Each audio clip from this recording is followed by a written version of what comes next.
अस्सलाम वालेकुम। मैं आज पीआईपीटी की मेरी जो असाइनमेंट है वो मैं आप लोगों को सबमिट कर रहा हूँ। अच्छा, हमारा आज का जो टॉपिक था वो था कि एचआर की जो जो एक पर्सनल फाइल्स बनती हैं उसकी क्या क्या रिक्वायरमेंट होती हैं और उसके लिए हमें क्या क्या चीज़ों की ज़रूरत होती है। मैं आपके साथ स्क्रीन शेयरिंग में एक चीज़ लेके आ रहा हूँ, आप ये मुझे देखिए।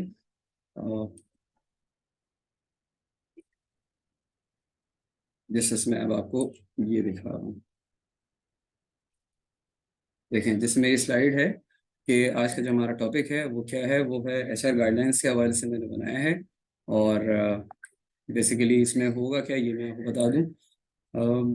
जो इसका टॉपिक है वो है the HR documents needed for the creation and updating updating of employee personal. एक एम्प्लॉय की पर्सनल फाइल में क्या क्या चीज़ें होनी चाहिए और वो किस तरह उसमें हम चीज़ लगाते हैं। और ये क्योंकि मेरी नरेशन में चल रहा है इसलिए नरेटेड बाय मोहसिन है। देखिए, सबसे पहले हमारे पास हायरिंग रिक्वेस्ट फॉर्म आता है। हायरिंग रिक्वेस्ट फॉर्म किस तरह से होता है, वो हायरिंग रिक्वेस्ट फॉर्म इस तरह से होता है। अलग अलग कंपनी अलग अलग हिसाब से बनाते हैं जिसमें वो सारी डिस्क्रिप्शंस दी जाती हैं। जो डिपार्टमेंट जो है वो एचआर को सबमिट करता है एक फॉर्म। ये फॉर्म बेसिकली एचआर वाले ही डिज़ाइन करते हैं। उसमें लिखा होता है जॉब टाइटल क्या है, डिपार्टमेंट, सैलरी रेंज, एज, कब तक चाहिए, डेट, उसकी जॉब ड्यूटीज, उसके क्या फंक्शन होंगे, उसकी जेडी में के हिसाब से उसकी एजुकेशन क्या होनी चाहिए, उसका एक्सपीरियंस है नहीं है, और उससे हट के अगर हम देखा जाए तो उसकी स्किल्स क्या क्या हैं जो हमें रिक्वायर्ड हैं। फिर जॉब का स्टेटस क्या है, क्या ये एग्जिस्टिंग पोजीशन है, यानी कि अगर किसी की रिप्लेसमेंट हो रही है, या एक न्यू पोजीशन है जो जिसकी वजह से ये न्यू क्रिएशन हो रही है, तो उसका रीज़न क्या है वो यहाँ लिखा जाता है। यहाँ पे वो डिपार्टमेंट हेड साइन करेगा, फिर वहाँ पे उसकी डेट आएगी। फिर ये अप्रूवल के लिए जाता है सीईओ या एडवाइजर के पास, या हर कंपनी में अलग अलग लोग होते हैं, वहाँ की डेट आती है। फिर यहाँ पे पर्सनल डिपार्टमेंट के पास जब वो वापस आती है, जहाँ पे हमारा होमवर्क शुरू होता है, वो ये आता है कि पोजीशन कौन सी थी, उसके लिए क्या डिजिग्नेशन है, क्या सैलरी रखी है, डेट अपॉइंटमेंट क्या है। ये एक रिक्वेस्ट फॉर्म होता है जो साइन पहले करना होता है, ताकि हमें पता रहे कि हम किस तरफ जा रहे हैं और कौन सी हायरिंग हमें करनी है। इसके बाद जब हम सीवी को शॉर्टलिस्ट कर लेते हैं और लोगों को कॉल आउट करते हैं, तो जो इंटरव्यू आता है तो इंटरव्यू से पहले हम उनको एक एम्प्लॉयमेंट फॉर्म देते हैं। जिस तरह मैं अपनी कंपनी की बात कर रहा हूँ, हमारा ये होता है कि हम एम्प्लॉयमेंट फॉर्म देते हैं जो सिलेक्टेड होते हैं हमारे। जिसमें एम्प्लॉयमेंट फॉर्म होता है जिसमें उसकी एक कैंडिडेट की रिक्वायरमेंट्स होती हैं, जैसे नाम, father's name, post address, home address, cell phone number, emergency contact number अगर कोई जरूरत पड़े, होगा CNIC, डेट ऑफ बर्थ, उसकी शादीशुदा है नहीं, मैरिटल स्टेटस आ गया, उसका religion, date of birth, number of dependents कितने हैं जो उस पे हैं। फिर एजुकेशनल क्वालिफिकेशन उसकी क्या है, ये सारी चीज़ें डिटेल आती है।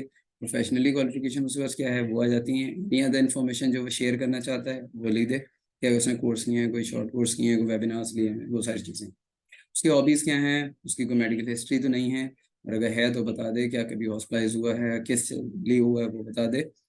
यहाँ पे 3 रेफरेंसेस देते हैं अदर देन फैमिली, मतलब फैमिली से हट के ऐसे 3 लोग जिनको हम एज अ रेफरेंस यूज़ कर सकें। ये उसका फ्रंट पेज हो गया। ये उसका नेक्स्ट पेज होता है। सेकंड पेज में बेसिकली हम उसकी एम्प्लॉयमेंट हिस्ट्री मांगते हैं।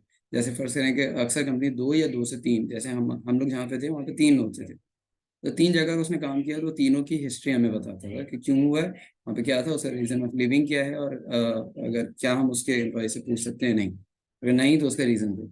वही आपने साइन करता है, यहाँ पे उसकी डेट आ जाती है। फिर ये फॉर्म हमारे पास आता है और हम इसके पास जमा रखते हैं जब तक हमारे पास सारे इंटरव्यूज फाइनलाइज नहीं होते।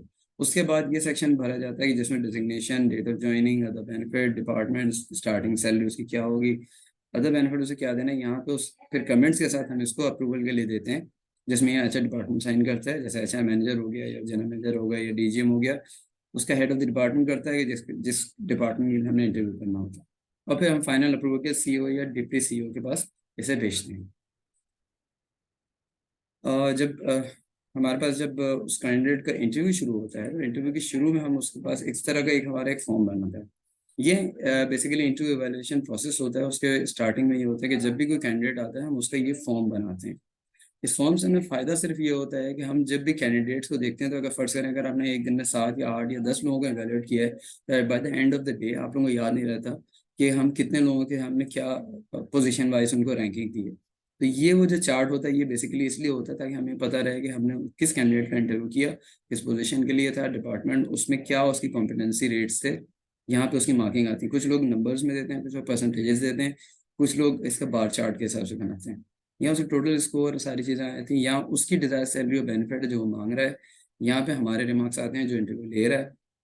इसके बाद हम ये सेक्शन को भी छोड़ते हैं। ये सेक्शन तब आता है जब हम फाइनल डे की तरफ जाते हैं, जब हमारे पास सारे इंटरव्यू फाइनल होते हैं, हम इसको फिल आउट करते हैं। फर्स्ट करें हमारे 3 लोग फाइनल हो रहे हैं, तो हम यहाँ पे फिर उसको लिखते हैं कि ये हमारे कल्चर में फिट होगा या नहीं। यस है तो यस को टिक करेंगे, नो है तो नो को। और अगर हमें क्वेश्चन मार्क है, हाँ ठीक है अभी हम इसे रोक सकते हैं, तो हम यहाँ टिक करते हैं। फिर हमारा ये भी इंटरव्यू देखता है कि ये बंदा हमारे साथ रहेगा या नहीं रहेगा, उस पर भी उसके कमेंट आते हैं। फिर रिकमेंडेशन में ये होता है कि हम उसे कहते हैं कि फाइनल टाइम पे होते हैं कि हायर करना है, नहीं हायर करना, ऑन होल्ड है, या उसको फर्दर असेसमेंट के लिए एक दफ़ा फिर बुलाना है। उसके साइन आते हैं और उसका नाम आता है, ताकि ये एक तरह से रिकॉर्ड होता है कि हमने जिस बंदे का इंटरव्यू किया है वो हमारे पास प्रॉपर तरीके से हमारे पास रिकॉर्ड उसका बनता है।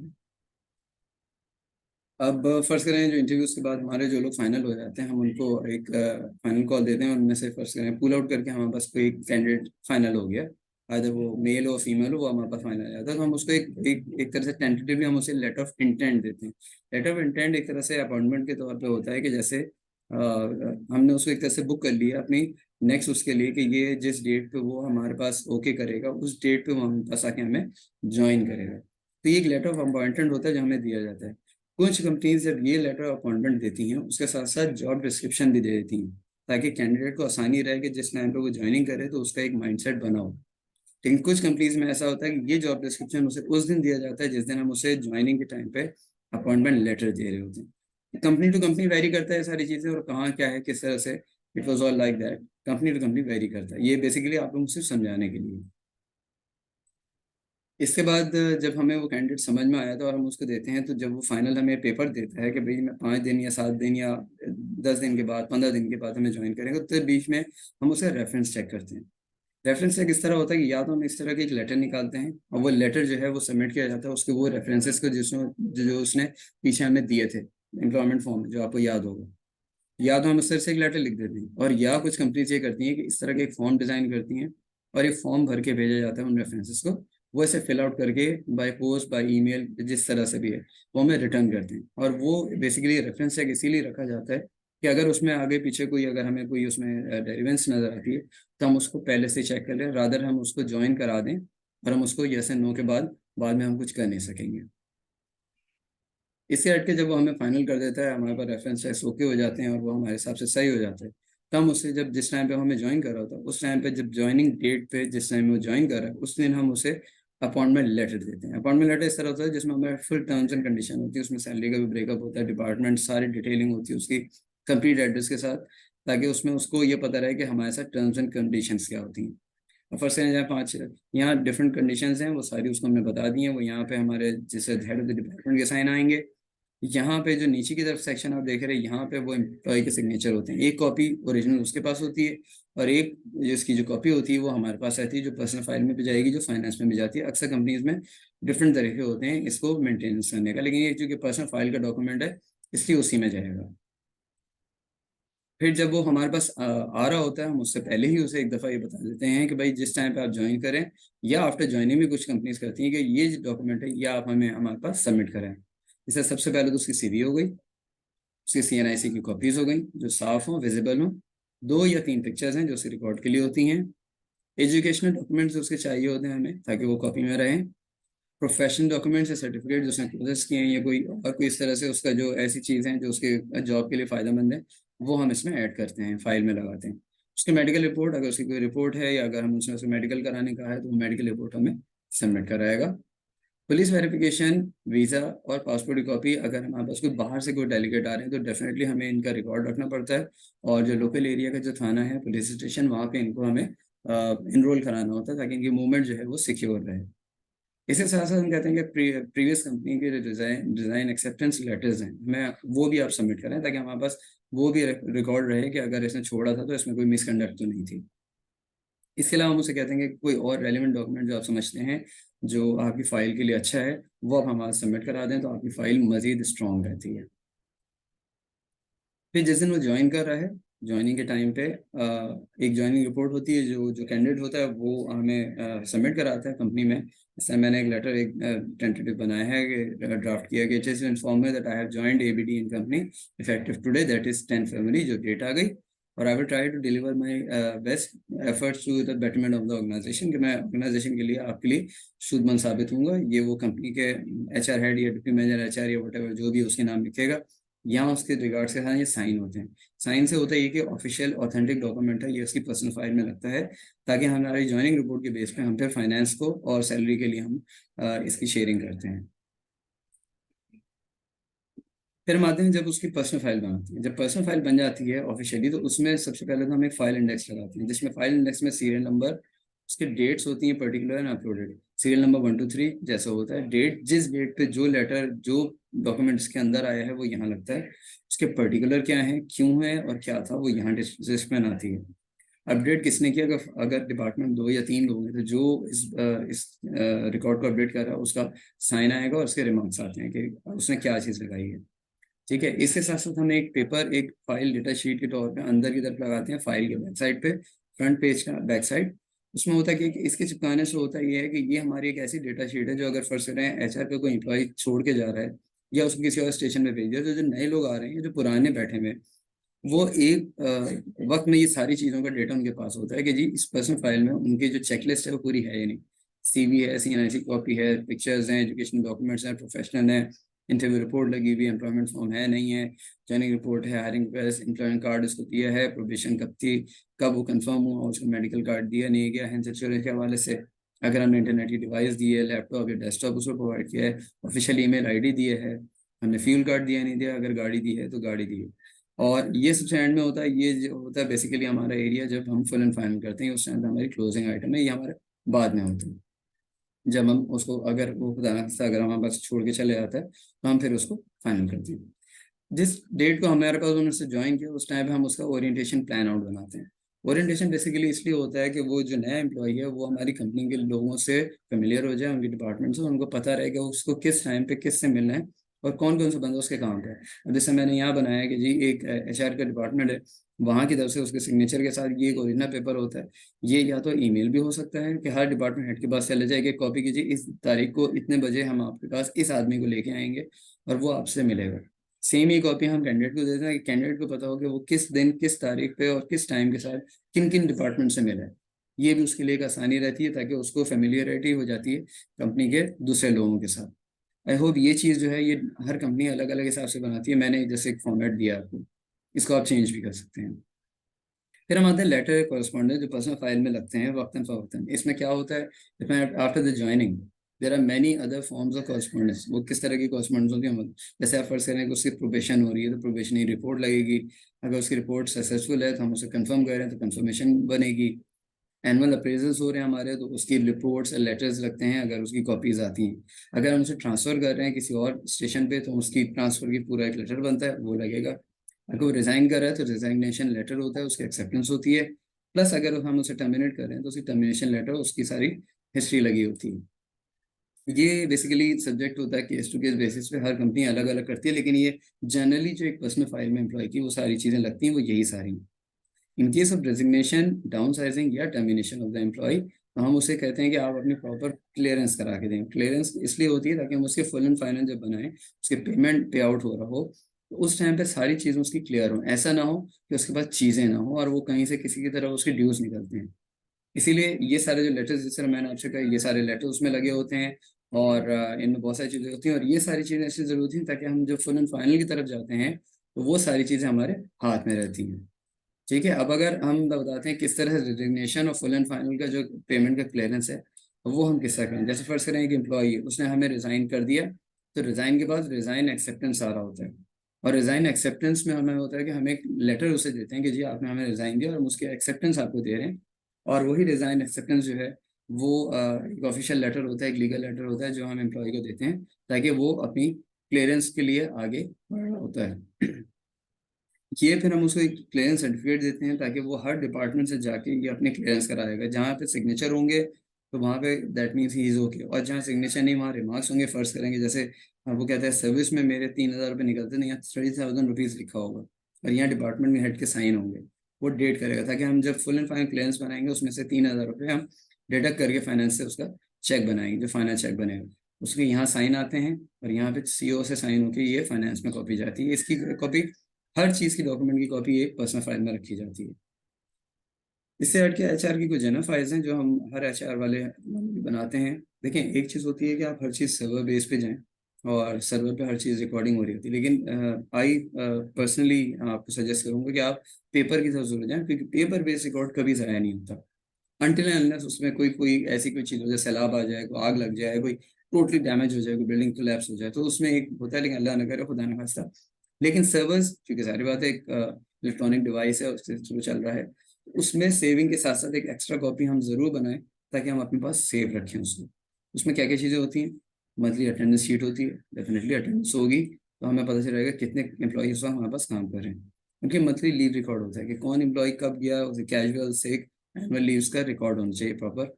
मंथली सैलरी शीट, जिसके लिए सारे लोग काम करते हैं। सैलरी शीट है, सैलरी शीट बनेगी, वो मंथली बनती है ताकि हम फाइनेंस में डिसबर्समेंट के लिए दें। उसके साथ साथ ईओबीआई की पेमेंट्स होती हैं।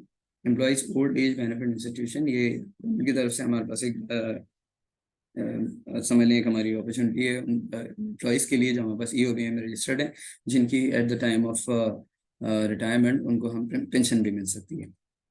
सेसी पेमेंट होती है basically Sindh employees social security institution, ये वर्कर्स के लिए होती है ताकि उनकी वेलफेयर एंड बेनिफिट के लिए होता है ये सारी चीज़ें। एनुअल अप्रेजल्स होते हैं, उसकी फाइल बनती है ताकि अप्रेजल्स का भी रिकॉर्ड है at the time of audit, ये सारी चीज़ें हमें ज़रूरत पड़ती हैं। प्रोविडेंट फंड का रिकॉर्ड नॉर्मली वैसे तो अकाउंट्स वाले रख रहे होते हैं, लेकिन ये कि ये इसकी एक कॉपी अगर हो सकता है कभी कभार हमारे पास भी रखी होनी चाहिए ताकि हमें पता रहे कि कहाँ पे क्या चीज़ आ रही है। लोग, कुछ कंपनीज में ग्रेजुएटी होती है, ग्रेजुएटी की पेमेंट जो है वो बेसिकली इसी तरह होती है कि वो सारी चीज़ें हमारे पास सेव होती हैं, और एक ग्रेजुएटी जो है वो अकाउंट्स वाले ही मेंटेन कर रहे होते हैं ताकि उसका अमाउंट भी हमारे पास आ रहा होता है।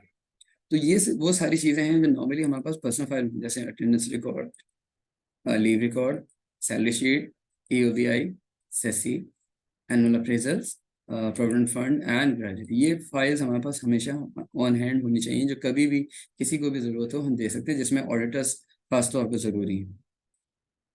इनसे हटके हम अटेंडेंस और सैलरी शीट होती है। अच्छा, अटेंडेंस और सैलरी शीट किस तरह बनती है? अटेंडेंस बेसिकली जरिए आपको पता है कि अटेंडेंस मंथ बेसिस पे होती है, कहीं 20 से 19 होती है, कहीं 25 से 24 होती है, कहीं 1 से 30 होती है, 31 होती है।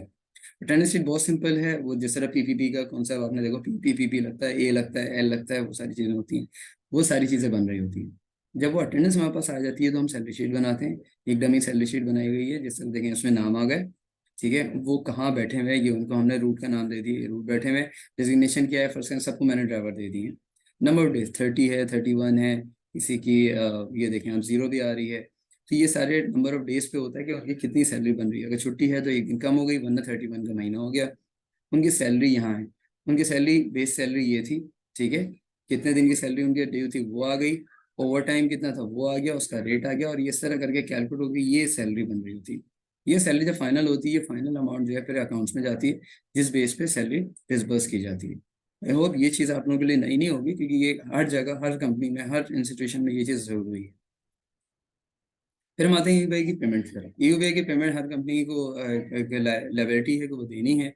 ये इस तरह का एक फॉर्म होता है ईयूबीआई का, जो हम बेसिकली दिया जाता है ये, लेकिन उनके लिए होता है कि जब इसमें आप अकाउंट के लिए अप्लाई कर रहे होते हैं एज अ पेंशनर।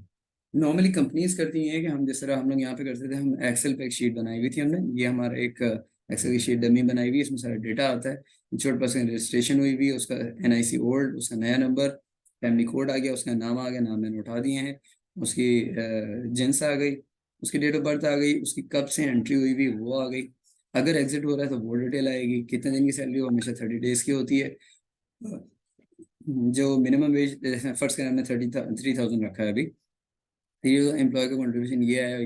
ये एक पुराना डेटा है, 2006 का डेटा है, इसलिए आप ये मत समझिएगा कि ये रेट चल रहे हैं, ये रेट्स पुराने, एक डमी बनाया गया और ये कंट्रीब्यूशन जमा होती है, इसका जो टोटल होता है उसका एक, हम ईओबीआई का हर महीने पेमेंट होती है, उसका एक रिकॉर्ड होता है, और वो रिकॉर्ड में रखना है, जिसका हम एक चेक के फॉर्म में फाइनेंस को देते हैं, फाइनेंस हमें चेक इशू करता है, और वो चेक हम ईओबीआई में जमा कराते हैं। ग्रेजुएटी, ग्रेजुएटी बेसिकली जैसे मैंने आपको बताया, कुछ कंपनी ग्रेजुएटी होती है, कहीं पे प्रोविडेंट फंड होता है। ग्रेजुएटी की हमने कैलकुलेशन बनाई है, इस तरह से उसकी कैलकुलेशन बेस पे बनती है कि ग्रेजुएटी की कौन एम्प्लॉय कब है, और उसका भी डेटा रखा जाता है, ताकि अगर इन केस कोई एम्प्लॉय ड्यूरिंग हिज टेन्योर वो कहता है कि जो मुझे कुछ ज़रूरत हो गई पैसे को, मुझे ग्रेजुएटी में से पैसे दे दिए जाएँ, तो इस बेस पे कंट्रीब्यूट करके उसकी हम कटिंग करते हैं और उसको हम देते हैं, और ये भी रिकॉर्ड फाइनेंस एंड एचआर दोनों के पास होता है। अच्छा, कुछ कंपनीज प्रोविडेंट फंड देती है, जैसे मैंने आपको बताया, कहीं कुछ होता है कहीं कुछ होता है। ये प्रोविडेंट फंड का एक सिंपल सा एक फॉर्मूला टाइप का बताया। फर्ज करें कि एम्प्लॉय की बेसिक सैलरी 12,000 है। प्रोविडेंट फंड की जो अमाउंट है वो 8.33% है, गवर्नमेंट की तरफ से बना हुआ। एम्प्लॉय कंट्रीब्यूशन हो गया 1,000 रुपये, जिस तरह ये बना। प्रोविडेंट फंड 2,000 रुपये कंपनी की तरफ से डाला, एम्प्लॉयर और एम्प्लॉय दोनों मिलकर 2,000। तो at the end of the month, at the end of the year, उसका 24,000 रुपये एक्स्ट्रा उसके बाद फंड में जमा होंगे, जो at the time of resign या एट द टाइम ऑफ क्या कहना चाहिए उसे, रिटायरमेंट, उसको फिर ये वो पेंशन के पैसे मिलते हैं, जो एट द टाइम ऑफ एक चेक की सूरत में उसे हम फुल एंड फाइनल में देते हैं। शुक्रिया आप लोगों के टाइम का, और इन सारी सजेशन के लिए। अगर आप, मैं ओपन रहूँगा कि आपके कमेंट्स मेरे पास आएँ, और अगर आपको कोई चीज़ समझ नहीं है, मैं आपके लिए हाजिर हूँ। उसके लिए आप, मेरा एक चैनल है जिसको आप लाइक एंड शेयर कर सकते हैं, और मेरे चैनल का नाम है youtube.com/@xworlds। एक्स वर्ल्ड्स में अगर आपको मैं इसका लोगो भी दिखा दूँ, तो आप, मैं लोगो दिखा दूँ, ये मेरा लोगो है, आप इस लोगो को भी सर्च कर सकते हैं। और उम्मीद करता हूँ कि इस वीडियो में अगर आप लोगों को कोई चीज़ समझ में नहीं आएगी, तो डेफिनेटली आप लोगों के लिए हेल्पफुल होगा। Thank you very much. अपना बहुत ज़्यादा ख्याल रखिएगा, और किसी भी कमेंट के लिए आप मुझे किसी भी वक्त मेरे इस चैनल पे आके बता सकते हैं कि करना क्या है। Thank you very much. अल्लाह हाफिज़।